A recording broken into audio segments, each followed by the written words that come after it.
if you're a product manager, you should know about your company's and your product's profit and loss, or P&L.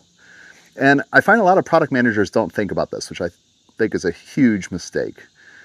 P&L, profit and loss, that's thinking through, let's put it at just the product level, how much money your product or feature set brings into the company, and how much it costs to develop that.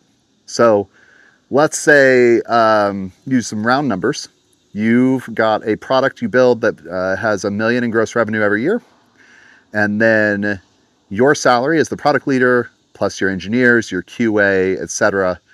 And then your tooling costs. Think about like your AWS costs, your AI subscriptions, your token use, your security testing software subscriptions, like what everything you got, right? Let's say that's a total of $400,000 for the year.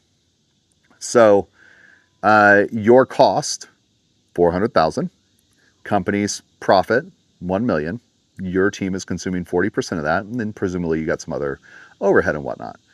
And monitoring that, you might see over time company revenue grows directly attributed to your feature set, but you're keeping your costs the same. P&L is looking more and more healthy. That's great. If you see the opposite, costs going up, profit going down, that's really valuable for you to know. And this can be hard to track, particularly in a larger business where, maybe you're only working on one feature that's part of a larger product. Maybe you don't have all the information for your team. I still find it helpful to kind of try to do some research and work and estimate that. Ask around a little bit, see if you can get some rough numbers just to have in your head as the product leader. Because the reality is, and the thing that you should be aware of, is that people above you are certainly looking at P&L.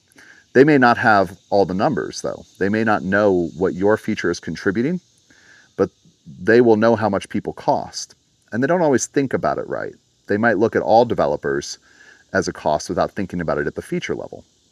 And so I have been in many companies as what I would call like a product middle manager. Like I am in the middle of this big organizational sandwich, and to the people up top, everybody below kind of looks the same. They don't necessarily think about what each individual is contributing or what each individual team is contributing. And as the product manager, part of your job is to be an advocate for your team. And that means understanding the value that they're providing.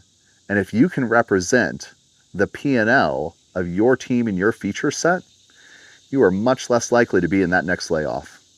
You're much less likely to have your resources cut. You're going to have less of a fight getting the tooling and software and support services that you need.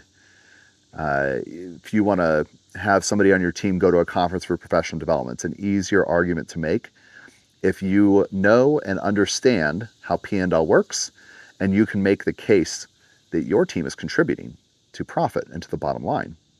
And so calculating that out, just thinking about it is good. And it's also good for you to really do it like at a feature level, because the other big benefit of thinking through this and working through it is that it forces you to evaluate the return on investment for everything that you're shipping. So let's say you've got a product, and again, using round numbers, you've got 10 different features. If you can break it down and figure out the return on investment, the P&L for each of those discrete features, and you measure the usage of them. I've seen this in so many times where when we get into this exercise, we start seeing that 80% of the team's time is spent on a feature that only 5% of the user base uses. And therefore, the majority of the team's time is going into unprofitable work. If hardly anybody's using this thing, why are we spending so much time fixing it and iterating on it and enhancing it? There's a lot of different reasons that happens. But by looking at it and breaking it down and thinking deeply about it, we can shift the team's time to more valuable work, which again helps protect their jobs, helps protect your job, helps grow the company, make you all more money, and honestly takes care of your users better, because you're starting to invest in the stuff that they have showed you with their actions, with their revealed preference of their behavior that they care about. So P&L, it's not just for accounting, it's not just for the chief of operations to think about.